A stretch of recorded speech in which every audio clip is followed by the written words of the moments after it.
Update sa pagbisita ni UN Special Rapporteur Irene Khan sa bansa, ating tatalakayin kasama si Presidential Task Force on Media Security Executive Director Undersecretary Paul Gutierrez. Yusek, magandang tanghali po. Ay, magandang tanghali po sa inyo at salamat po sa invitasyon. Una po sa lahat, kumusta naman po ang naging pagpupulong ninyo with the UN Special Rapporteur at ano-ano po ang mga natalakay nyo so far sa inyong pag-uusap? Well, tayo po'y nagagalak na yung pong binigay sa ating trabaho, wika nga, na asikasuhin ng lahat po ng mga ahensya na gustong makausap ni Ms. Irene Khan ay nagampanan naman po natin. Nakausap na po niya rito ang National Privacy Commission, ang DILG, ang Department of Justice, ang atin pong tanggapan. Kasama rin po dito ang NTF-ELCAC at saka iba pa pong mga ahensya and even yung mga private civil society organizations, nakausap din po niya. At ang maganda po rito nakikita natin ay kinikilala po niya na gumagana naman po ang ating mga proseso at meron nga lang po siya mga ilang obserbasyon na alam po naman nating sa dakong huli ay matutugunan po ng Pilipinas pag inilabas na po niya ang kanyang mga rekomendasyon. Nasamahan din po natin siya sa kanyang mga naging pagbisita sa Baguio, sa Tacloban City at saka po sa Cebu. Nakausap po niya sa Cebu mismo ang ating governor doon, si Governor Gwen Garcia. Sa Baguio po, nakausap po niya ang City Council mismo ng Baguio City. At yun nga po pala, no, kahit po ang kanyang nais na makausap po ang ating mga maestrado sa Korte Suprema ay nakausap po niya sa pangunguna po ng ating Chief Justice Hesmundo at ang mga leader po ng Kongreso. Kahapon po ay sinamahan po natin siya doon upang makausap po ang mga leader ng ating Kongreso. Madalit salita po, yung pong tatlong ahensya, yung pong 3 branches of our government, executive, legislative, judiciary, ay nakausap na po lahat ang mga responsableng opisyal dito. Pagpapakita po ng kahandaan ng ating bansa na tanggapin ang mga bisita at ipakita sa kanila na talaga pong masigla ang ating demokrasya, lalo na nga po sa usapin ng pamamahayag at opinion. Yusek, may mga concern o katanungan po ba si Ms. Irene Khan sa inyo bilang Executive Director ng Presidential Task Force on Media Security? Well, tinanong po niya ano ba ang ating mga proseso kung pagkasakali po may mga pagbabanta sa hani ng media. At tinaliwanag naman po natin sa kanya ito. Tinanong din po niya ano ba ang ginagawa ng ating ahensya, ng gobyerno sakaling may napapatay na media.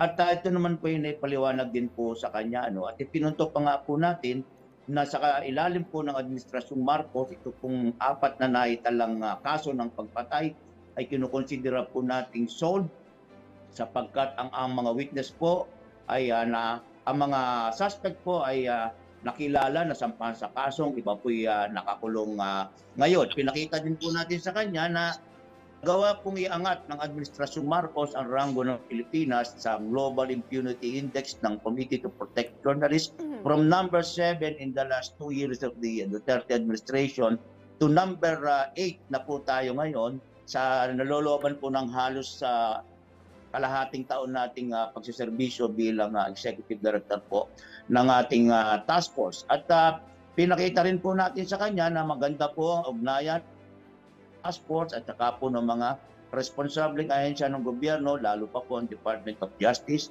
ang NBI, ang DILG at saka po ang Philippine National Police, kasama na po ang ating sandatahang lakas ng Pilipinas.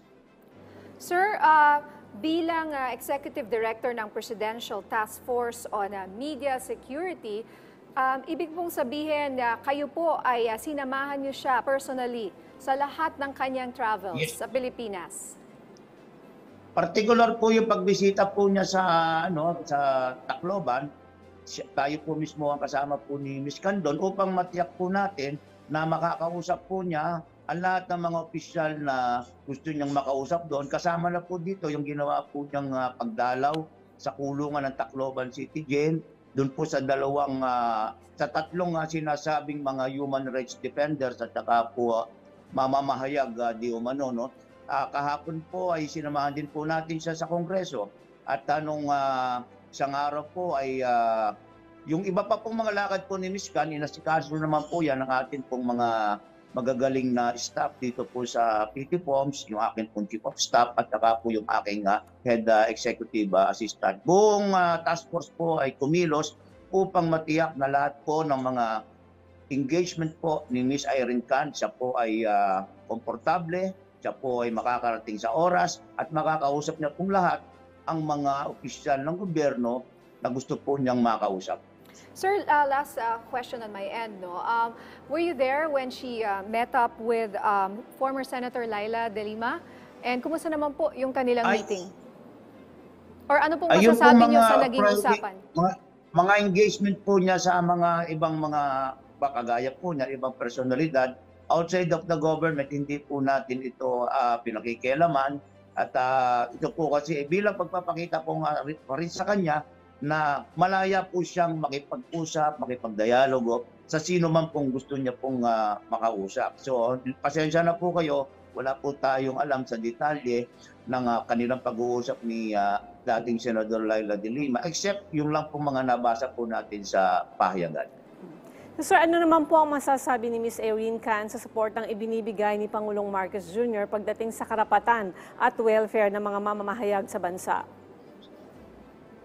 Well, actually po, kinwestiyon niya rin po yung ating figure dyan, na kasi po, baka uulitin ko po, ang datos po ng gobyerno through the Presidential Task Force on Media Security, ito po ay verifiable, ito po ay may batayan po ito. No? Nagulat lang po siya na more than half of the killings na nangyari po sa hanin ng media since 1987, ito po ay yung kalahati po niyan, higit kalahati po niyan, hindi pa po nila alam to yan sa United Nations, ay naresolba na po pala ng ating gobyerno. No? At siya rin naman po ay nagpasalamat at kinilala po niya na ito nga po mga media na napaslang sa kanya pong sa administrasyon po ni Pangulong Marcos ay agad pong nasolusyonan, naresolba at na-identify nga po natin ang mga suspect sa 4 na incidenting ito. So, sa Kongreso po, I believe na-discuss naman po sa kanya yung mga panukalang batas tungkol po sa Human Rights Defenders Bill, tungkol po sa decriminalization ng libel, at siyempre po yung atin pong sinusuportahan na Media Welfare Act. So overall po, I think we have presented to Ms. Irene Khan the commitment, openness, and transparency of the Marcos administration in addressing all these issues related po sa freedom of opinion and expression in particular, and of course sa mas malawak na issue po ng karapatang pantao. Sir, may follow-up lang po ako. Pag sinabi kasi nating media security, we're not just talking about crimes against the media. Meron po ba ditong kasama rin o napag-usapan din po ba yung estado naman ng media pagdating sa kanilang trabaho, yung job security? Marami po tayong mga kasama sa media na ilang taon nang nagtatrabaho ay hindi pa rin po regular o hindi sila nare-regular ng kanilang kumpanya. Tama po yan. Kaya nga po naipaliwanag po natin sa kanya na ang buong PCO po, kahit po ang DOJ, ang buong executive branch po ay nakasuporta doon nga po sa mga nakahaing panukala tungkol po sa media welfare. Ito po yung mga magbibigay ng dagdag na benepisyo sa ating mga kapatid po sa hanap buhay. At ito naman po ay appreciated po ni Ms. Irene Khan. Okay.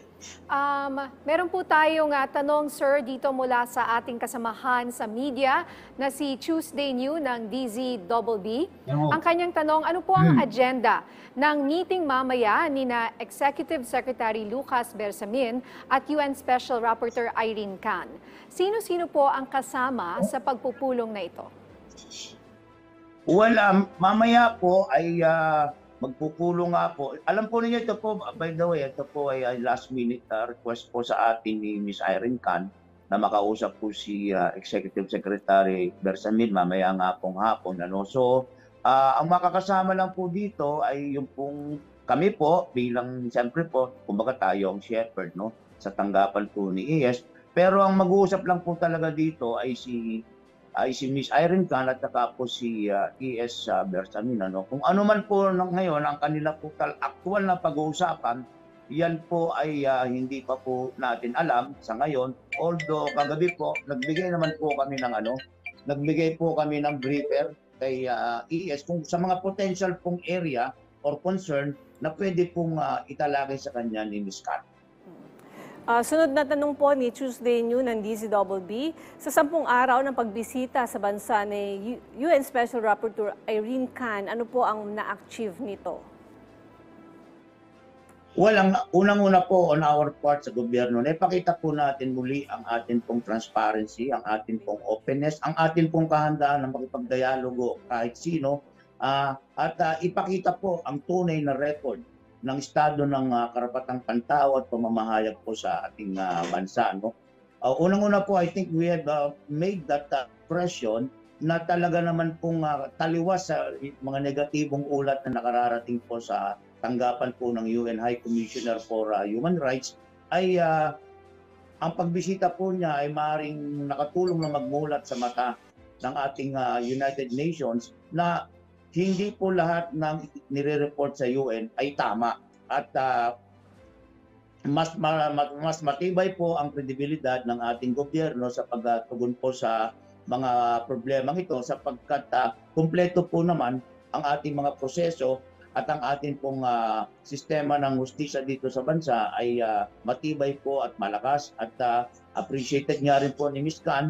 Nakita po niya na talaga pong nagsasalimbayan ang mga opinion at posisyon sa ating lipunan, pero ito pong lahat kumbaga ay kinukonsinti po ng ating administrasyon.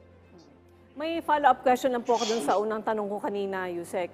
Yung tungkol po dun sa trabaho, yung job security ng ating mga kasama sa media.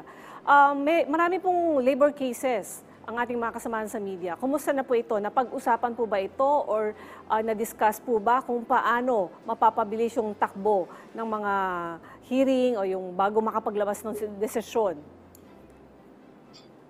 Well, yung pong bagay na yan ay hindi ko po na kung natalakay o hindi po masyadong nabigyan ng pansin yan pong issue na yan. Pero gusto ko lang pong ipaalala dito po sa mga I think for approval na po ito ng ating Senado. No? Isa po sa magiging kasama dyan po sa ating sinusulong na Media Welfare Act sa Senado ngayon ay ito pong pagkakaroon po ng parang tripartite council kung saan may partisipasyon po dito ang Department of Labor para nga po mabilis na pag-usapan yung mga punto ng reklamo po ng ating mga kasama sa media na nakatenga po diyan sa DOLE.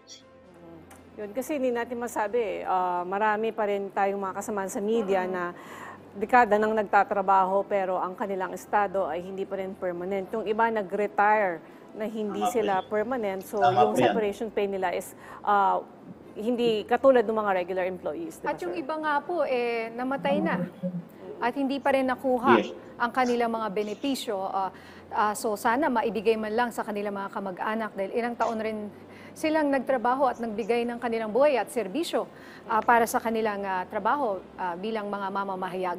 So bilang panghuli na lang po, sir, yes, meron po ba kayong gustong idagdag? Wala na, bukas po pala, no? Meron pong bukas na po ang huling araw ng Ms. Khan sa ating bansa. Magkakaroon po tayo ng exit conference with her. Closed door po ito. Ibibriefing po niya ang ating mga ahensya ng gobyerno na nakausap po niya sa kanya po mga obserbasyon, sa kanya po mga rekomendasyon. And then afterwards po niyan magkakaroon po tayo ng press conference. No? Siguro this would be around 12 noon kung natapos na po ang aming exit conference. At doon po ay yung atin po mga kapatid sa media, ito po ay pwede nilang ilinaw yung ilang pang mga katanungan na nasa kanilang isipan, at nakahanda po ang panel ng ating gobyerno na sagutin ang kanilang mga katanungan. Siguro din po bukas magkakaroon po ng linaw kung ano talaga ang napag-usapan po ng ating butihing Executive Secretary at saka po ni Ms. Irene Khan. Moving forward po, yung pong initial draft down ng ulat po ni Ms. Khan ay siguro po around June ay papadala po sa atin para po sa ating mga komento ng ating gobyerno. And then, pag na-finalize na po ito, isasubmit po ito sa Assembly po ng United Nations sa susunod na buwan po ng Hulyo 2025. Alright, maraming salamat po sa inyong oras, Presidential Task Force on Media Security, Executive Director Undersecretary Paul Gutierrez.